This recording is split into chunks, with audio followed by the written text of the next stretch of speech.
Okay, guys, we are live. Hey, how are you, Juan? How are you, Alec? Well, thank you. I'm doing great. How you doing, Rick?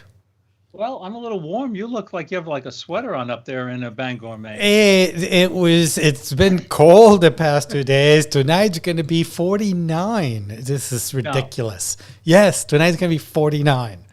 This is just wrong. We're not ready for this. no. Well, we may get if I go out, if I disappear in this episode, it's because we're expecting like a hurricane here, tornado winds. They said the power lines might go out. So if I go out, we'll regroup some other time.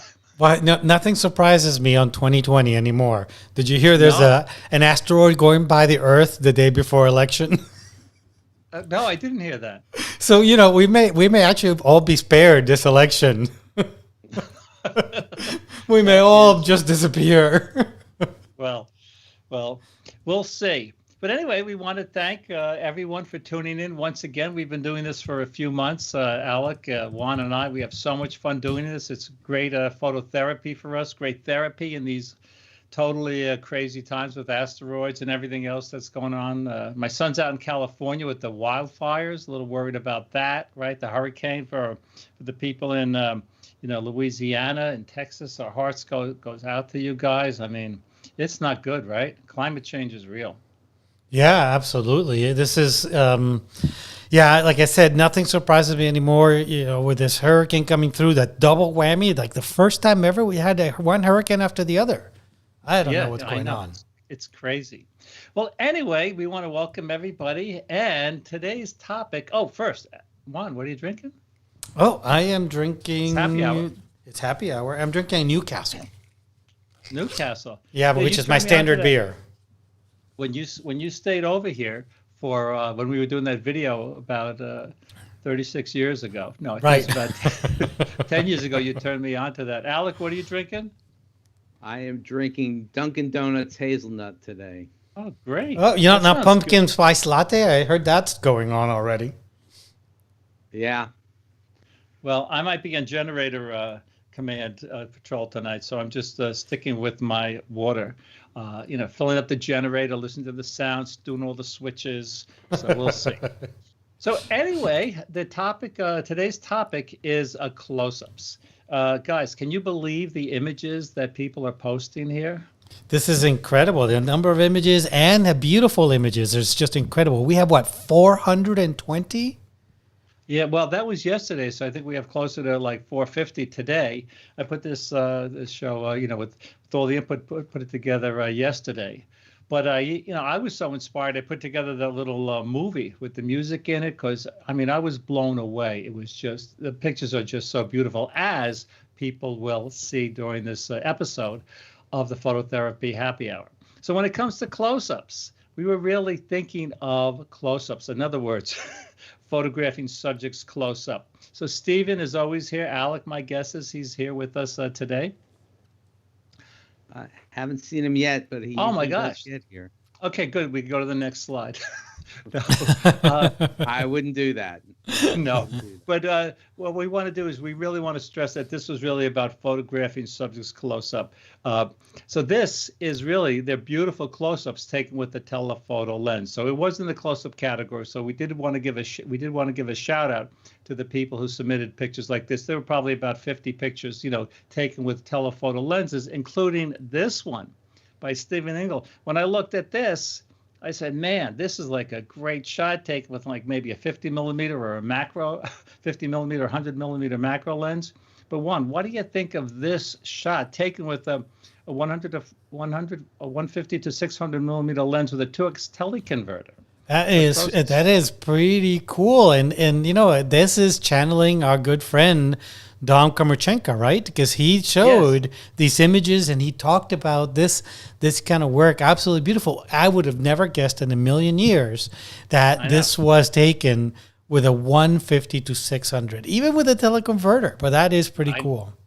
I know. And as we said, we picked these pictures without looking at the names or some of the other information here. This doesn't have the close-up title on it, the close-up topic. So Alec, Mr. Topic, you want to talk about the topics? Alec. I think he lost him. I think we lost Alec. Well, anyway, basically the idea is to add the topic so we can pick your pictures. Okay, Juan, you know Mike, right? Mike Motes? Yeah, of course. Yeah, no, Mike. Good guy. I love his work. He does incredible work. Well, you know what? I tell people, my specialty is not specializing, and I recommend to people not specializing. But you, Juan, as a wildlife and nature photographer, you specialize, right? Yep, absolutely. So it's really up to the individual. And Mike specializes in close-ups, right? That's his thing, macro and close-ups. He does some incredible work. Oh, it's so inspiring. I looked at this, and this is actually our banner picture this week. And by the way, for our viewers, each week on Wednesday, we pick a new banner picture. We used to have, our pictures up there, but now the members' pictures are so inspiring that we're putting their pictures up there. But, this looks like ribbons of light and texture and color. I just love the movement. That's what I would say about this still picture, that, this has a lot of movement to it because of the way he composed the picture. Yeah, I mean, these are, pretty popular subject to photograph. I believe this is a dahlia. That are just absolutely stunning with all sorts of colors, all sorts of textures, and all sorts of shapes. So a really, really popular flower to photograph. Yeah, I think it's beautiful. Hey, Juan, is your mic on? Because it might be my mic is on. Okay, because it sounds a little. It could be my new headphones here. Oh, okay. Alec, can you hear us anymore, or no? Alec can't hear us, can he? No, Alec can't hear us. I don't know. I don't know what happened to Alec. Maybe the bad weather hit him. So anyway, let's moving on. Corky Heller. Corky is brand new here. I looked at this picture and I said, "This is amazing." As you and I know, Juan, with animals photography, if the eye's not in focus and well lit, you miss the shot. Look at the focus and the detail on the eyes there, and look how blurred the background, and that blurred background really makes that subject just stand out. And what someone commented on, that they just couldn't believe that this creature was hanging by like one leg whilst devouring another insect. I want to say that this is a rubber fly, but it's hard for me to tell, but I think it is a rubber fly, which are just incredible predators that love going after other insects, and they suck them from the inside out. But I've never seen them like this. I mean, this is like, hold my beer kind of moment. I can grab this insect, hang up with just one leg up from the bottom of this leaf and suck this animal dry. Very, very dramatic, very, very cool. And the detail is just amazing. I love that background. See how that background, that the out of focus background really makes those insects pop out and gives you that 3-dimension to the image. Very nicely done. Perfect composition, dead center, and it works here. And he gives a tip. Corky gives a great tip here. He says, I often like to carry a second camera when I'm looking for wildlife, so he could shoot these close-up pictures. So that's what these sessions are all about. We pick pictures that we could all learn from. So I don't usually carry. Hi guys. Hey. Oh, you're back. I understand you. Yeah, I understand you lost me for a couple minutes. For some reason, everything went silent in my ears. Okay. But I can tell you that Corky did say that he was afraid it was a little blurred, because it would be a little blurred because it was a little breezy. That's his comment on his image. Well, it looks tack sharp to me. Yeah. And even if it was a little blurred, I think it'd be an amazing shot.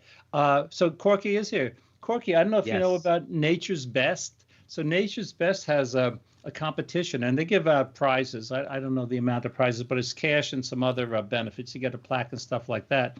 But if you don't, and for our members, if you don't know about Nature's Best, you could just look it up. I entered some pictures this year for the first time. Many of my friends have. Juan, have you ever entered? Not Nature's Best, no. And I'm not that big into competitions, so I hardly ever enter them. Well, I'm not that big on competitions either, but I got the magazine and I was blown away. Talk about inspiration and motivation. I was blown away, so I figured I would enter. But the coolest thing is, Rick, I've had many people on my workshop submit images images that they've taken in the workshops, and they've won on Nature's Best and some of the other competitions. That actually gives me a bigger thrill to see one of my students on a picture that they took on the workshop win than even if my pictures were up there. So I know. No, Nature's Best is really good. So you know what? I'll put a link. I'll do a little post. But Corky, I would enter this, and some of these other ones are, and there's different category. There's insects, bugs, flowers. Like, look at this picture by Lynn. Going back to this, the shallow depth of field was nice. Look at the very shallow depth of field on this one. This Himalayan blue poppy. I knew that. Yeah, but this is right. Beautiful. I love the color. The contrast of that yellow with the blue really makes this image, and the fact that we have that blue as a background, really gives you that sense of depth and dimension in the image. And the focus, absolutely spot on, right? Yep. And what I recommend is when you're doing a shot like this, bracket with your aperture, because as you know, Juan and Alec, everything looks good on the small screen, right? So, try F22, try F16, and of course we could, do a little blur in Photoshop and Lightroom, but it's always best to get it right in camera. But I really like this. I also like the little area of green over here.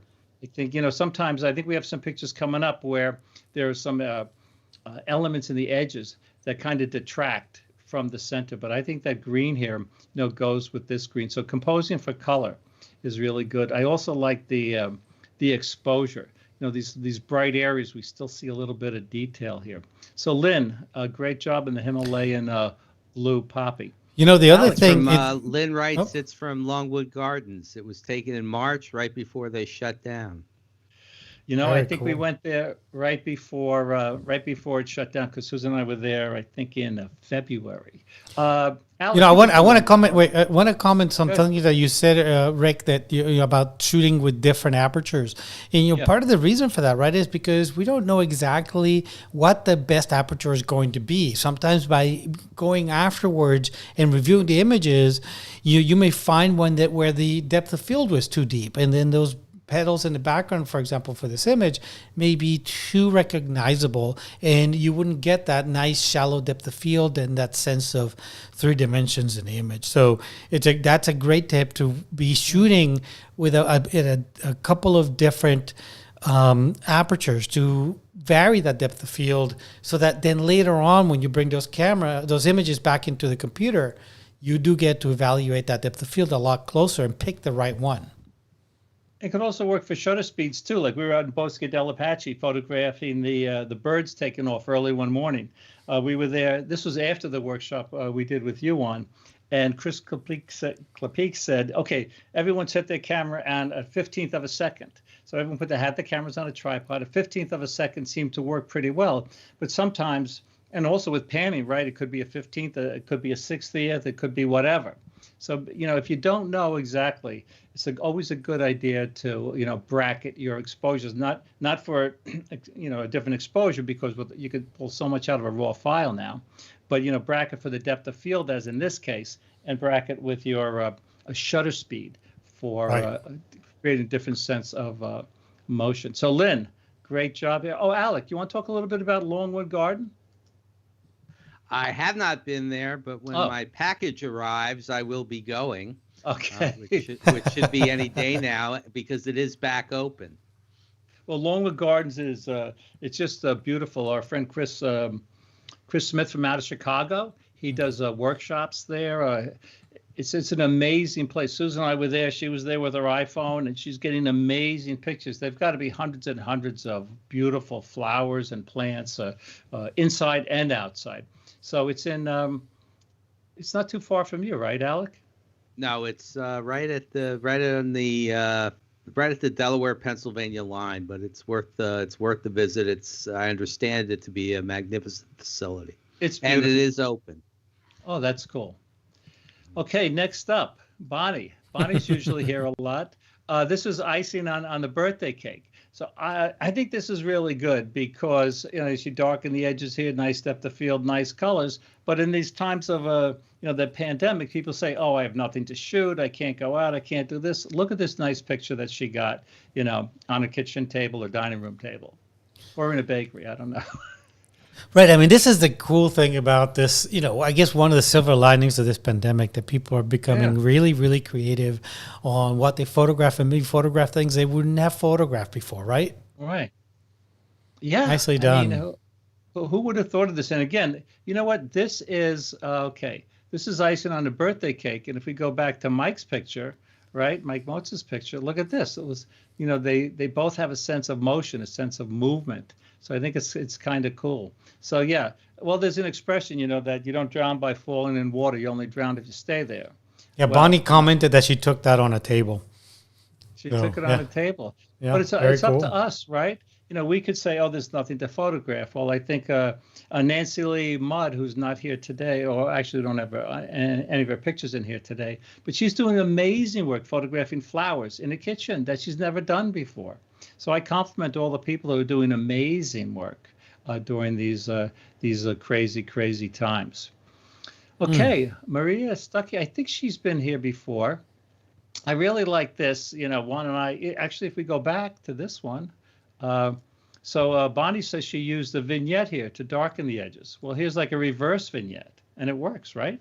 Right. Yeah. This is, I guess what we call kind of a high key vignette, right? Where we make those corners kind of go all white as opposed to dark, and it still serves the same purpose, and it does the same thing as a dark vignette. It really focuses our attention on this frog that's on the water. This is, I've made probably hundreds of images like this, mostly as I'm waiting for other subjects to photograph. Like if I'm waiting for moose, I'm near a pond and you see frogs, it's kind of something to do.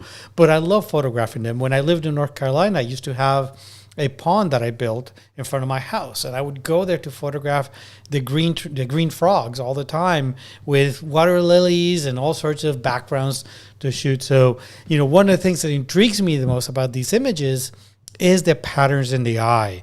And this is one of the reasons why it's so important to always keep those eyes in focus for wildlife and for people too.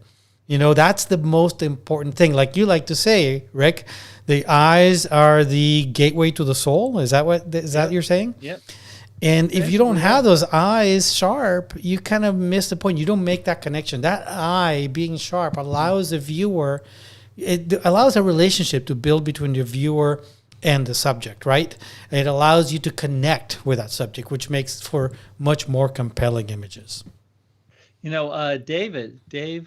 Dave here asked a good question. He says, "How did you find a frog in clear water?" Right? I've never seen it. You've been by our pond, right? Both of you guys. Yeah. It's brown on a good day. Yeah, but the thing is, I mean, you just have to find a pond with clear water. Here in Maine, there are some ponds that are really clear, some that are not, and you see frogs in both of those. So, and typically the ones that have a lot more vegetation in them tend to be clear because of vegetation, like water lilies and whatnot.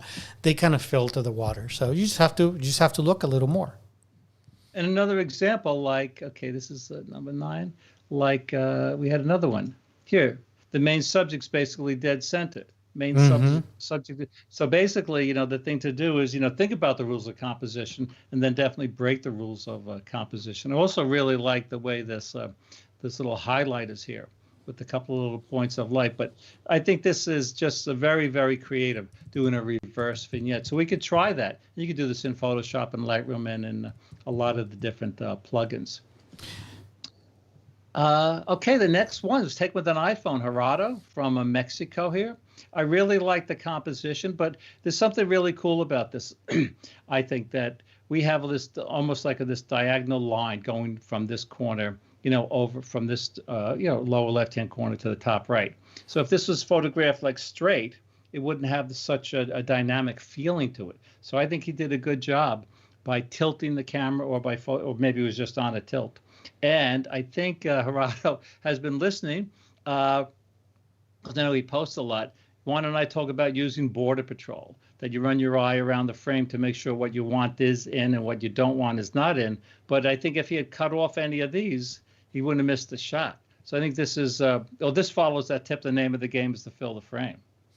Yeah, and the one of the things I really like about this is the the fact that he's got those, I think this is a milkweed, right? And he's got all those filaments in the seeds, backlit, and it makes him really stand out. It's a different perspective of how we normally see these seed pods of a milkweed, which also makes it interesting, right? I remember back in high school when I was taking photography class, one of the assignments that we got, and really one of the most memorable assignments, I remember this now, 30 years, more than 35 years after the fact, I remember this assignment that my photography teacher gave us. She said, pick a common day object that you have in your rooms. And I picked my shoes. And she said, now go out and shoot 3 rolls, because this is film days, obviously. Yeah. Shoot 3 rolls of this from different perspectives and try to make that subject interesting. You could use perspective, you can use lighting, you can use angle, you can use all these different tools, but it has to be that one subject. And I will tell you, that was a hard assignment to make an interesting picture of my shoes. But you got to learn a lot. You got to learn how to, like you say, make lemonade out of lemons, if you will, right? Looking for a great perspective can make a great image. Well, that reminds me of a story. Early on in my career, I wanted to get a job working for an advertising agency. So I took my portfolio there, and I had all these pretty scenics and stuff like that. And the art director says, "Go home, photograph your phone," and this was a dial phone at that time. Right. Photograph and come back and see me. So that was a good lesson. But can people see me, Juan? I don't know if I'm holding up this coffee cup. Okay, here's a good assignment. Talking about is that a lens cup? It was going to be a plug for Canon, but I'm holding it this way. Anyway, here's a good assignment. Talk about photographing everyday objects, and you can learn a lot from this. So Juan pointed out that this subject is photographed, backlit, so we could see, all the detail here. Yet those thistles, or whatever they are, they're not overexposed and washed out. So Gerardo has a really good exposure here. So here's an assignment. If you're stuck at home and say I have nothing to photograph, when you wake up in the morning. This is way before happy hour. Have your coffee or have your tea. Well, that's a different kind of a happy hour, right? Having coffee in the morning. Yeah, it definitely is a different kind. I'm at my age. I'm happy to wake up every morning. So anyway, put your tea or coffee in here and put it by a window, backlit, and photograph the steam coming out, and then photograph it, frontlit, and then photograph it sidelit, and you'll see how very, very different that steam looks when photographed from different angles. So yeah, you're going to get some interesting pictures. Hey, Alec, maybe we could have, we have enough topics. But if anyone wants to post a picture of steam, a creative picture, please do so. But anyway, so what good is I throw that challenge out to our good friend Freddie Clark, who can put coffee with some steam coming out of it in the beverage section, which is basically fully dedicated to Freddie and his beverage and his beer photography. Yeah. He's the only one who publishes in beverage. He owns the category.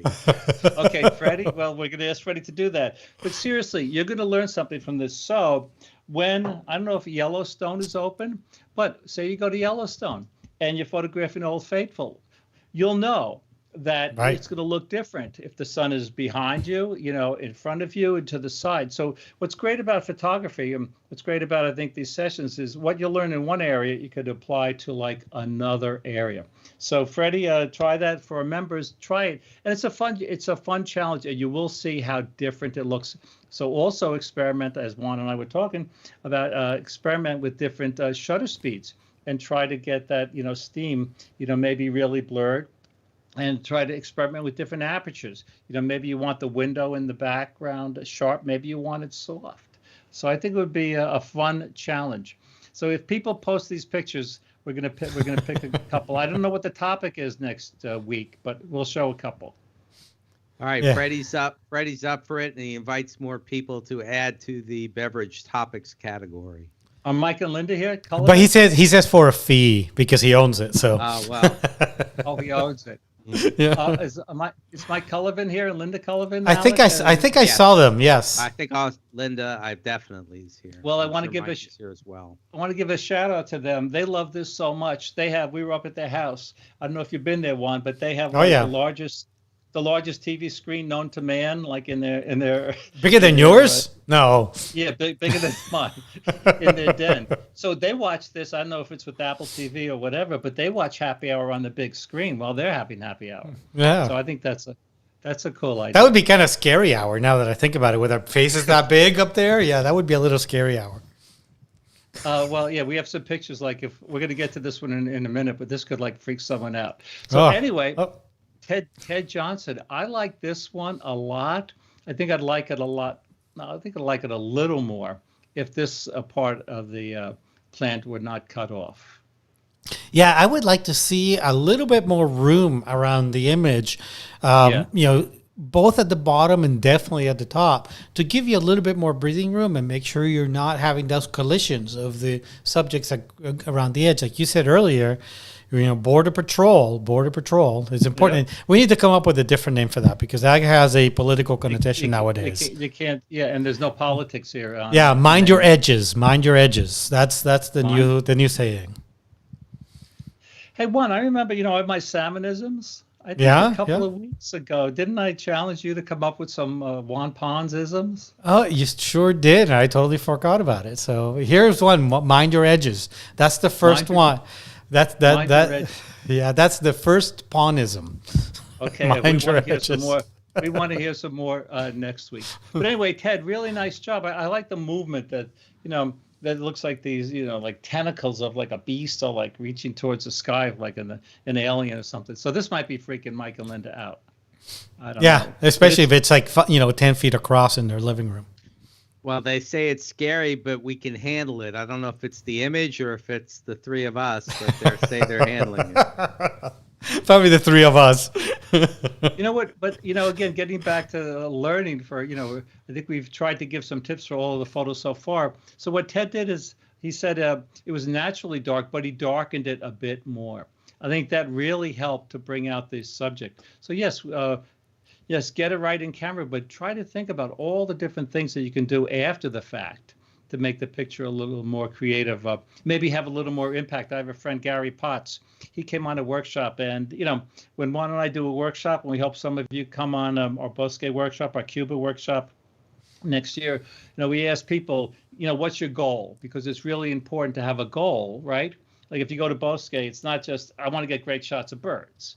So, maybe my goal is to get a shot of a bird silhouetted, or, I want to get, a shot, with a little bit of movement in it or whatever. So having a goal is really important. So I think the goal here, sorry, go ahead. Finish up. Anyway, my friend's goal is, he says, I want to make images with impact. Right. And I had never heard that before, right? Right. That's a good goal, an image with impact. So this guy is very thoughtful, Gary Potts, and he says, I got to make an image with impact. So, get more contrast. Ansel Adams pictures has great contrast. So contrast is one way to get an image with impact. But so is never underestimate the importance of a good subject, right?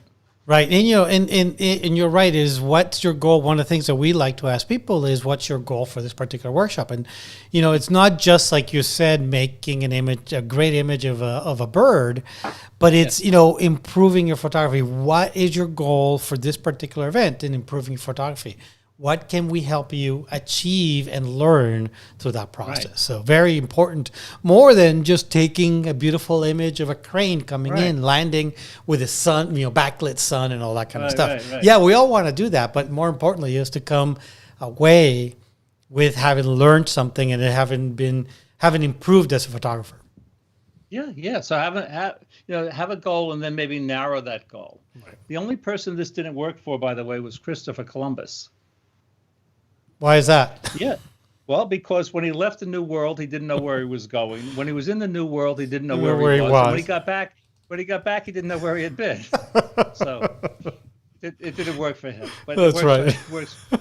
Okay, here's another one. Doug Bucklaw, Lou. Doug Bucklew. He's relatively new. I don't know if we've seen him before, but another example of lightening the edges rather than darkening the edges. And I love the ant there, as Alex says, quotes Don Komarechka, that little ant is the actor.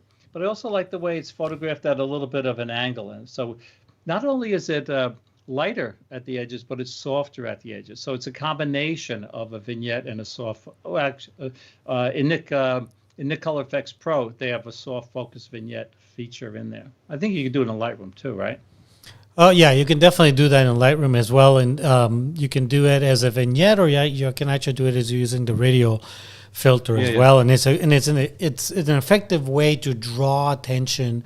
To your subjects, and is also an effective way to compensate for when you don't do, when you don't mind your edges, right? Right. So yeah, I had to think about that, so I didn't use the other term. So I didn't use the salmonism, I used the pondism for that. You use the pondism. We're gonna have a whole list. Yeah.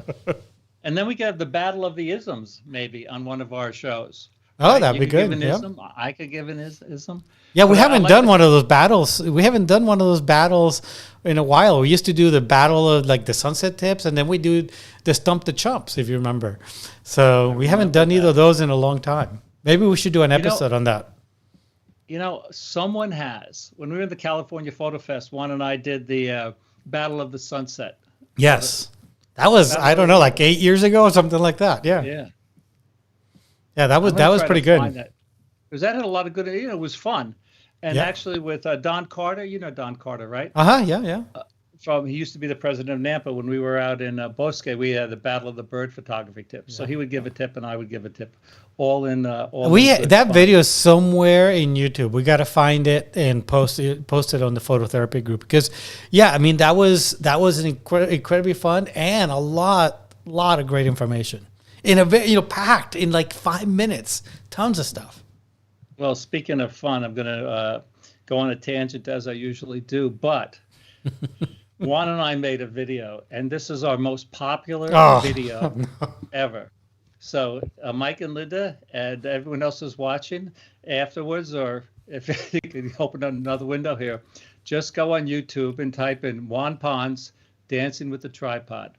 Right. I don't know. Maybe Alec could find out how many views. We showed it. We showed it one of the episodes. Yeah, that's right. We were kids. Yeah, we were kids. There you go. But all kidding aside, let's get back to the serious learning here. Juan, you want to talk about how you were using your tripod as a Steadicam? Or is it too hard to explain? People should just watch the movie. Yeah, I mean, the best thing is really to watch the movie. As fun as the movie is, it's actually an effective way to use a tripod, using the legs of the tripod to counterbalance and make your camera kind of steady if you're trying to shoot a video in a situation where you may not have a steady cam. So yeah, check the video out, search for it. Do you remember it was like something like 60,000 views or something like that? It was utterly ridiculous.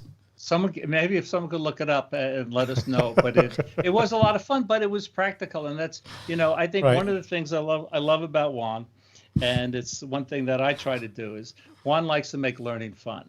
And I think if you're not having fun, my friend, well, it's a Groucho Marx expression. If you're not having fun, you're doing something wrong. Right. If you're not having fun, why do it? Why do it? Yeah. Why do it? And if you love what you do, you never have to work a day in your life. Oh, Stephen Gotts looked it up. 146,000 views. Okay, we have to do Dance with a Tripod Part 2. Part 2, yeah. The sequel. The sequel, right? Yeah. That is funny. Well, thank you, Stephen. That's ridiculous. Again, just getting back to Stephen. Stephen does amazing work at a zoo, and I don't know what zoo, I forget, Stephen, but thank you so much for sharing your inspiring pictures. By the way, this is a nice way to show the pictures so I could go back and forth. Oh, look at this one, Carol Viberman. She was with us in dancing with Mount Rainier. Mount Rainier, yeah, that's right. She came on a workshop with you and I, Mount Rainier, many moons ago. Many moons. And what I say to Carol is every time she posts a picture, I send her an email. I say, I remember you when. Because she was just starting out, remember? Yes. Look at this beautiful. Again, it has a sense of movement. It looks like the flower is like, opening like a datura. I know it's not a datura, but it looks like how a datura opens and closes. It looks like it's just opening. And she's really big with the Lens Baby. I forget the name of the program, but she's the Canon has Explorers of Light, Sony has the Artisans. Lens Baby has some program, and she's like an ambassador for Lens Baby, and well deserved. Yeah, very cool. Yeah, I mean, it's amazing the how creative you can be with the different Lens Babies, and it's not like it's definitely more work, and you gotta learn how to use them. It's not like just slapping on Lens Baby and everything that you shoot looks like this. You got to play with it and learn how to use it, and they can be really effective. I love how the focus just so softly goes away to the edges, and it's not like it's kind of like a soft focus, not so much a out of focus. It's a different look, right? It's like, you remember back in the day when they shot movies, they would use that filter on the lens when they were shooting the leading ladies versus the guys. A matte, yeah, they use the matte, right? Yeah, it kind of feels like that, kind of going away and really focusing your eye on on what's important in the image. So nicely done. Now, I've never used a Lens Baby. Have you? When Lens Babies first came out, they sent me one, and I tried it out and I thought it was great, but it's not the kind of, photography that I do. So it wasn't, I kind of liked it. I used it and I kind of liked it, but it's, it's not what I do. So I did a little review on it. It's probably on YouTube somewhere from about 20 years ago or 30 years ago, 50 years ago, maybe, I don't know. But yeah, they're pretty neat, and they've come up with so many new kind of Lens Babies. Some that have like things that you put in front of the lens to create different light effects and things like that. Really, really neat. Maybe Stephen Gotts can search and see if it got as many hits on that as a Dancing with the Tripod in my backyard. Anyway, the Lens Baby is really a cool accessory, but like Juan said, you really have to use it. But look at the movement here and the shallow depth of field. And basically what's happening with the shallow depth of field is that when you take out that sharpness like we see with our eyes, we're taking out some of the reality. And when we take out some of the reality, our pictures can, but not always, look a little more artistic and a little more creative. And it's the same for black and white. We're taking out some of the reality. So most of the times when we take out some of the reality, again, our pictures can look a little more creative, a little more artistic. Steve Watts, look at this. That is really neat. Talk about shallow depth of field, close-up ant at the picnic. So I guess this is on his hand or arm or... yeah, it does look like some sort of human appendage there, and I'm kind of wondering what that thing is. Maybe it's a little bit of crystallized honey or something like that the ant is coming towards. I love all the detail that's on the ant, but again, I would have liked to have seen a little bit more room on the back end and on the front end of the image. That little piece of that morsel that's there, it's a little too close to that edge, and we're just cutting off the tip of that back of that rear leg, don't you think? I do think, and I also maybe would like to see this antenna, in a little more focus. But it's at a picnic. Steve's having fun, and it's still a great fun shot. I hope the ant didn't bite him. But I really like this shot. One way to make an image have more impact is to crop in tight. But as Juan says, you don't want to crop in too tight. Okay, talk about. I love the next shot coming up. Talk about shallow depth of field in an image with impact. Look at Stephen Kessler's shot here. Nice. The depth of field is so shallow. He shot it at an angle. We have this beautiful blur. You talked before, Juan, that you liked. There was one with the different colors. This one. Yes. You liked the combination of colors. Look at the combinations of colors here. Very cool. I love the those pieces of whatever it is on top, because it adds some interest to the scene and adds some contrast and adds some depth as well, because the front ones are sharp, but as they progress back they get a little bit less and less sharp, which kind of mimics the underside of the mushroom as well. I'm a sucker for mushrooms. So, whenever, especially in the fall, around here we have tons of mushrooms that emerge, and I go out there photographing them all the time. So I love this shot. And, oftentimes it's hard to find these in good shape because they get eaten pretty quickly by all sorts of critters. Mm-hmm. So Stephen writes that this colorful magic mushroom was broken off from its stem and on the ground. I laid down on the ground to get it at the level on the diagonal angle, taken with a 90 millimeter macro. Well, you know what? Thank you, Stephen. I like what Juan said first, that he liked the pieces on the top. Some people, go for perfection. They might have tried to blow them off. But Juan, I agree with you 100% that those add something to it. We just heard thunder here, so I don't know if we're going to get some lightning or whatever. Juan, I didn't know you were a sucker for mushrooms, so maybe now's a good time to tell the people, we have happy hour. We're going to have mellow mushroom Mondays coming up. Mellow mushroom Monday.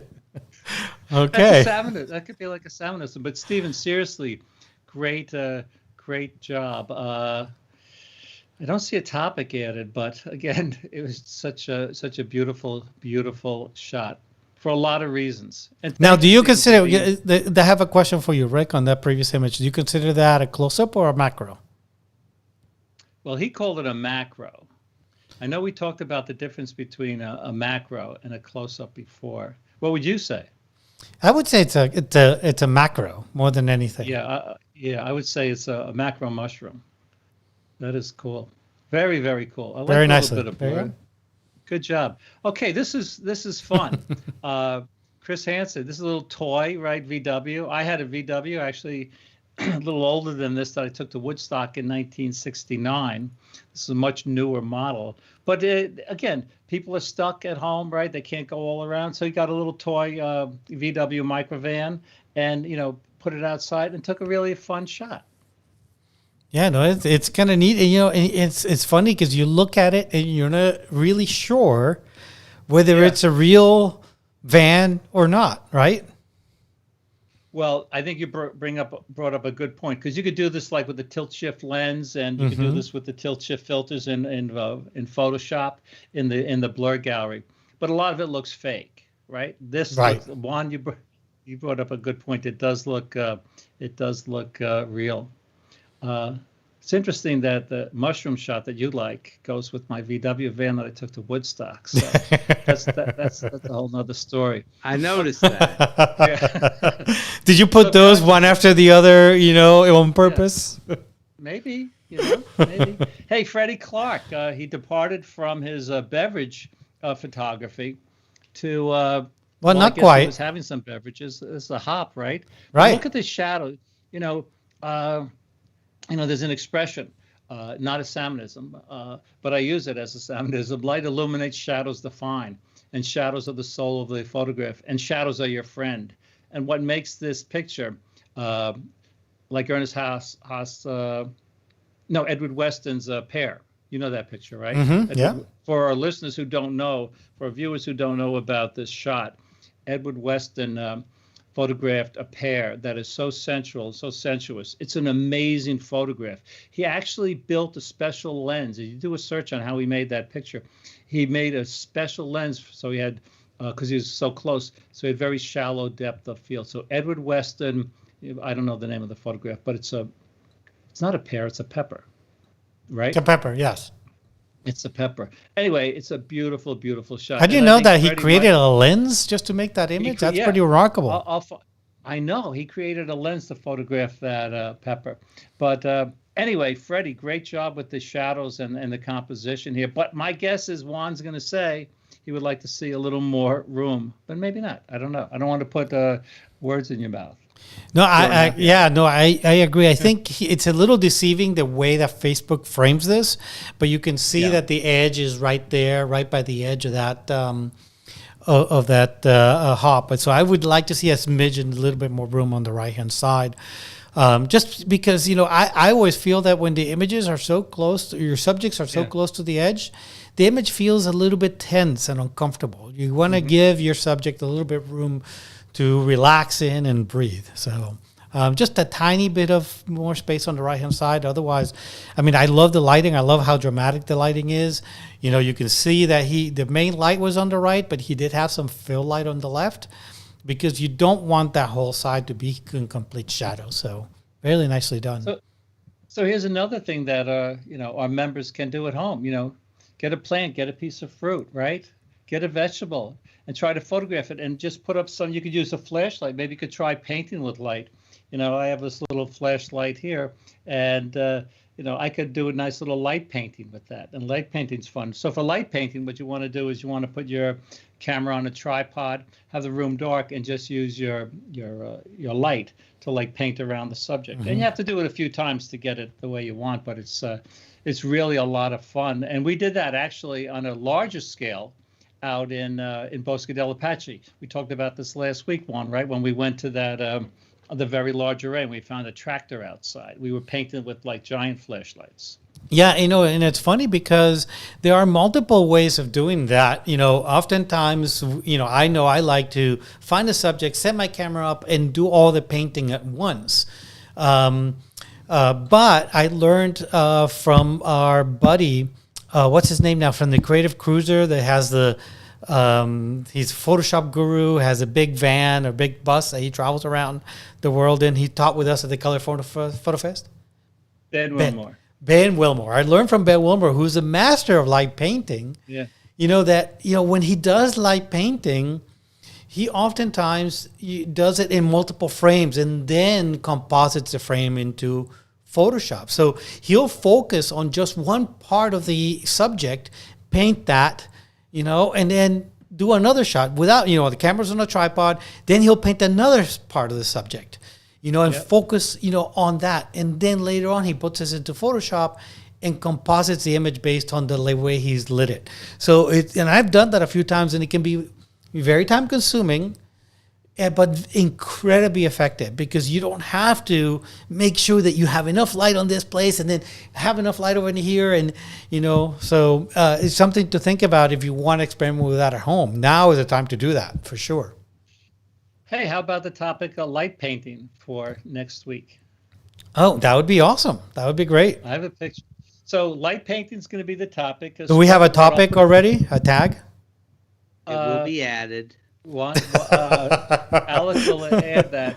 And I'll put a picture up. If you guys have a picture of light painting, I have a picture of a cowgirl that I light painted on one of the workshops. So getting back to Ben Wilmore, for our viewers, keep saying listeners because Juan and I had the audio podcast for so long. Follow Ben Wilmore. He has so many classes on Creative Live. Hal Schmidt, our friend Hal Schmidt, calls him a professional vagabond because he lives in this giant customized RV. He's an amazing photographer and a heck of a nice guy. Really absolutely really wonderful. Yeah. And maybe we'll have him as a guest on. Like we had. If we can pin him down because they're he restored this incredibly old bus, a flexible bus, and made it into this super luxurious RV, and they do that part of the year, and then part of the year they travel away on cruises teaching photography on cruise ships. So it'll be hard to get them online. So I know. You guys want to take a guess how to pronounce Debbie's last name here? Garofalo? G-A-R. That looks like about right. Garofalo? Anyway, we'll go with that for now. I like this shot so much because you can actually see the different the wings. You can see the four wings separated like that. I think this is a beautiful shot. A lot of butterfly shots, it looks like they only have like the two wings, but you could see the separation in the wings here. I think it's beautiful. Yeah, no, I like the angle that we have on the butterfly. I think that the flower behind is a little distracting, only because it's so bright. It's probably the brightest part of the scene, so it keeps drawing my eye away. As I look at the wings and then I come back to the head, my eye gets drawn to the back. So I would maybe tone that down a little bit, so it's not as bright and keeps drawing your eye away from your subject. I agree, Juan. And I think toning it down and maybe putting it out of focus, just like Ted here, darken the background. I think darkening the background, especially right here, maybe blurring the whole thing.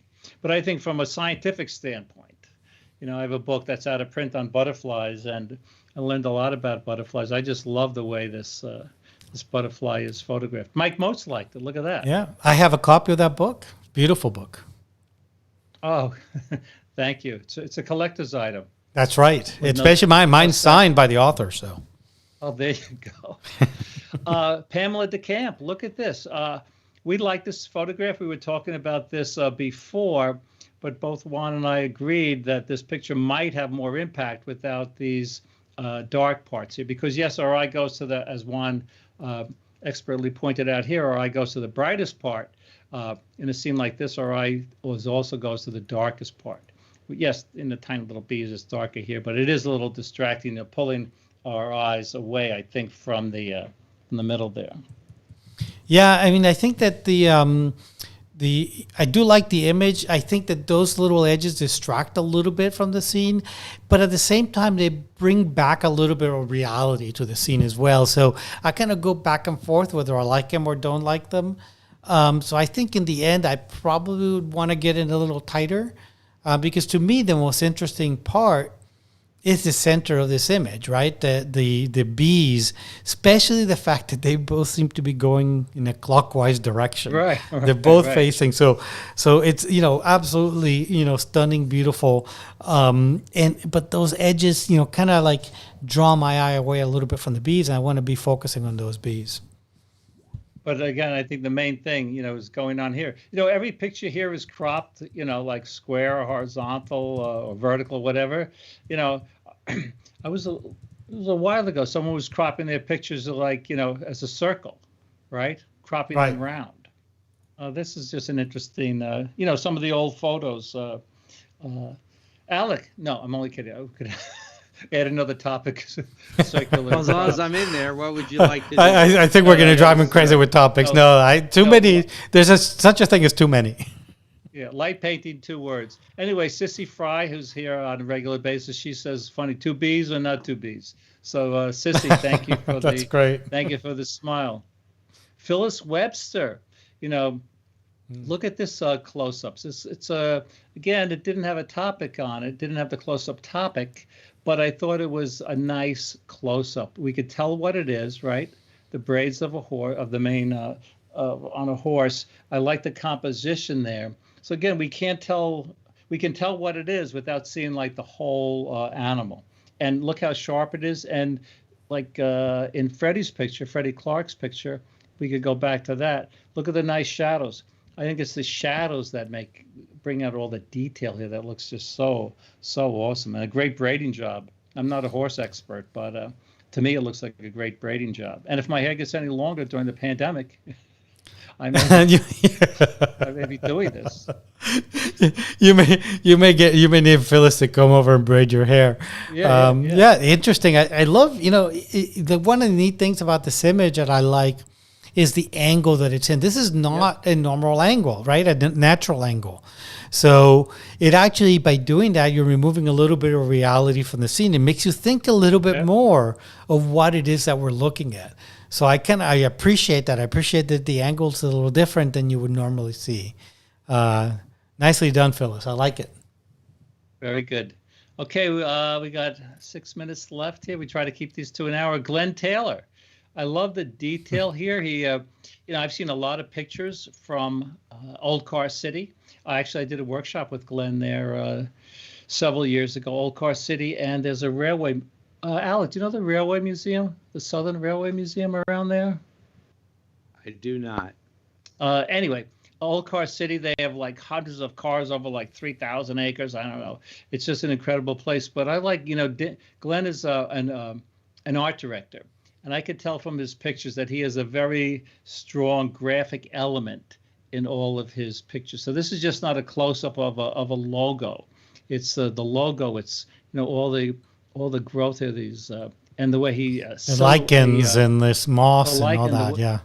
Yeah, the moss and the different colors here and the way he brought it. He's big on, or he was. I don't know if Glenn used it here, but in Nick Color Effects Pro, he turned me on to tonal contrast.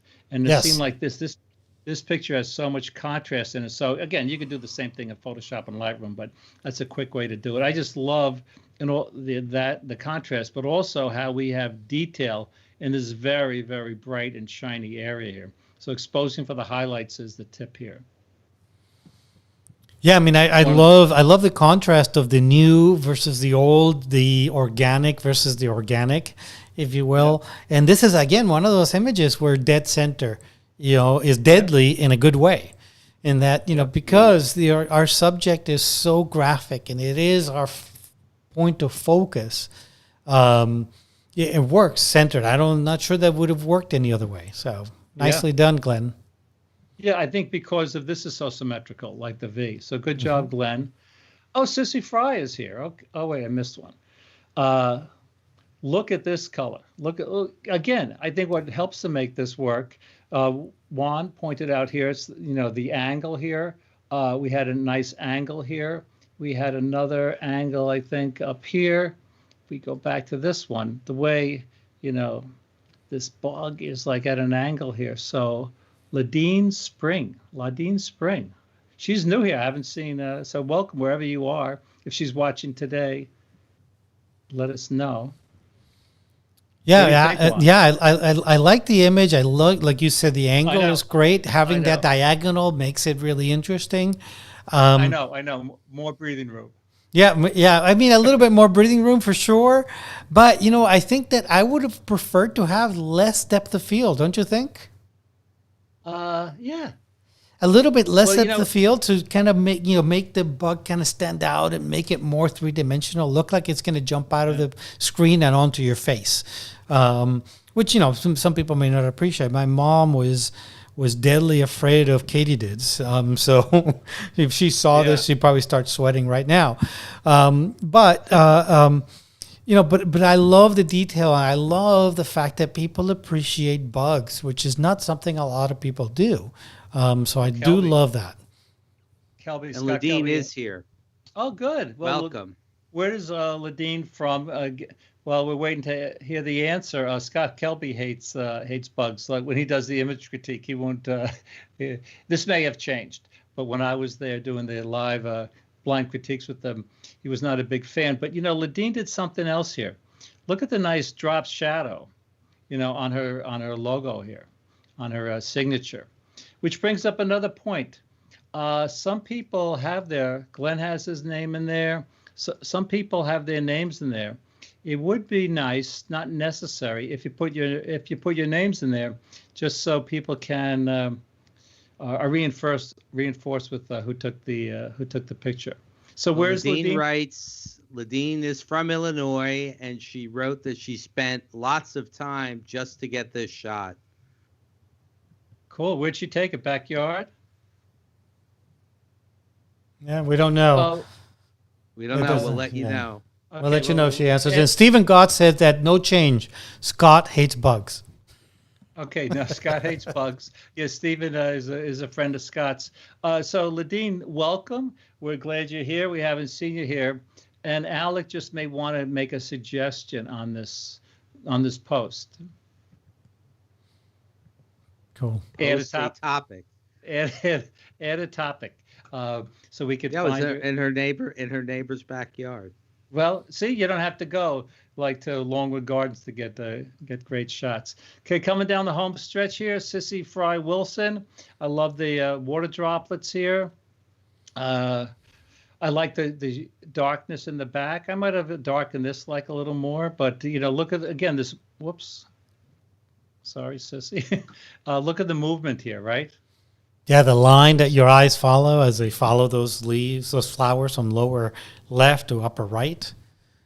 Yeah, really, really nice, Sissy. So we'll go through the rest kind of quickly. David Stern, he's here often. He posts a lot of pictures, and thank you so much, David, for posting. You can't go wrong with the Nautilus. That's right. Right? And Stephen knows this.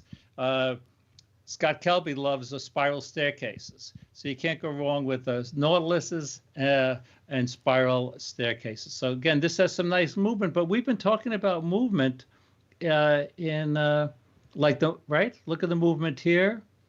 Look at the movement here. Look at the movement here. So the movement, I think, is really Alec could be a good topic. Only kidding. We have that topic.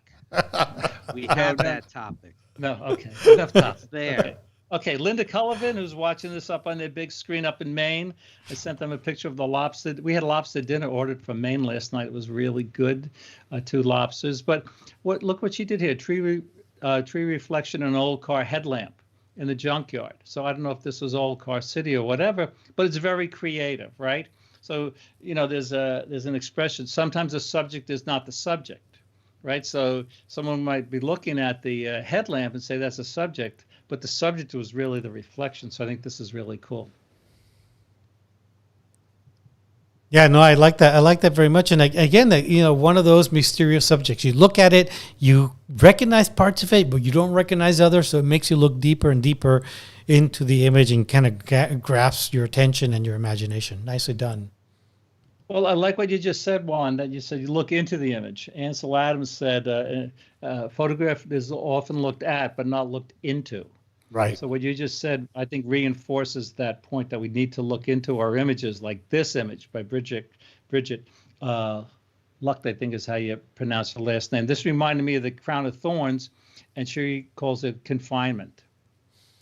Yeah, I mean, again, another image you keep looking at, and you're, kind of wondering what it is that you're looking at, because the reality sort of been removed from it, both by the making it to black and white, and also the close-up, of the subject itself.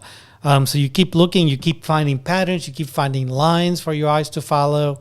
So even though it's very simple and it's of a simple subject, it's a complex image. You keep looking for patterns and looking more into the image. Yeah. And, there's actually it's a Salmonism, cut the clutter, whether we want to make an image, simple. So we could, what is the subject? So this, right. It's a very cluttered photograph, but the opposite of that works. Like the opposite of everything we've been saying, like dead center is deadly, dead center works. Right here, there's a lot going on here. But I also don't know if she put a vignette on this or not. But it looks like she did, the way the edges that are dark in here. So, it's a good idea to try a vignette or try a reverse vignette. Also like the way that this is not in the dead center. So this is actually one of my favorite close-ups. And the last one for today, we're going a little over. I know you like frogs. Green, this is a green tree frog. Yep, green tree frog. We have these in the backyard. Peepers. Is this the same as a peeper? No, it's different than a peeper. Yeah, these guys live in trees mostly. That's why they're called tree frogs. And you see them. We have them here in Maine, not as many. In North Carolina, I used to have, tons and tons of them. But you hear them at night. They sound like birds coming up from trees, but they're actually little frogs. That's what our spring peepers are. When we moved up here, we moved up here in May, and then the following year in March, we hear all these, it sounds like birds, like in the middle of the night, hundreds, thousands of them. But yeah, so pay attention where they're coming from. The sound is coming from a source of water or close to water. There's probably peepers, or down from the ground. Whereas these are coming from the trees, they're going to be probably green tree frogs. Yeah. There's also gray tree frogs as well, or Cope's tree frogs. But, and you see those mostly, you see more grays in the north versus, the greens you see more further south. But beautiful, awesome. Beautiful shot. I do like the composition and the pose. It gives you a little bit of intent of the image, and the way that it's sitting on the flower really added a lot to the image as well. Definitely. Well, guys, how much fun was that? How educational. Yeah, it's always fun to look at people's images and see the absolute amazing work that people are posting. Really amazing, I'm sure someone out there is working on a book on close-up photography or macro photography, right? I mean, we have enough pictures here to do a book. It's just amazing what our group is doing. So I will post a picture of Painted with Light, subject Painted with Light. That'll be the topic for next week. The next live event, Alec, is Monday meditation, noon with Linda Marshall, right? I thought it was Mellow Mushroom something. Oh, well, Mellow Mushroom Monday. That's right. We have to talk about. Well, that would be after, because Linda's at noon. Right. So this would be after. And we have a friend, Jack Resnicki, coming on. We're doing these pop-up sessions, pop-up phototherapy sessions. He's going to be on Sunday at 4:00. This seems to be a very popular time. We had Richard Burnaby last week. And he's going to talk about copyright, how very important it is to not just put the copyright symbol on there, but to copyright your images. So he's going to be able to answer your legal questions. And do we have a date yet for that, Alec? He didn't get back to us. I think he's good to go Sunday. I'm good to go if you're good to go. So we just need to firm that up. I'm good to go. Okay, so let's do that. So anyway, Sunday at 4. Thank you, Alec, for handling all the questions. Juan, thanks for setting this up, for being my friend for so long, and dancing with the tripod video. This is a must see. It is in the chat from today's session. Someone put a link. Stephen put a link. I put the link in. Oh, you put the link. Well, thank you. I'm glad you all can have a laugh at my expense. I love it. Well, I'm in there at the end, I think. Yes, yeah. I forget what I'm doing in there again. Yeah, I think you're using a camera on a rig and a handle. So, yeah. It was good fun. Anyway, if the people look at it, they realize how long Juan and I have known each other, right? So, anyway, guys, thanks so much. Have a great weekend, and we love having you here. Thanks so much. Hey. Tell your friends to join. Yeah, tell everybody if you enjoyed this session. Nice to see you guys, and we'll see you next week. Take care.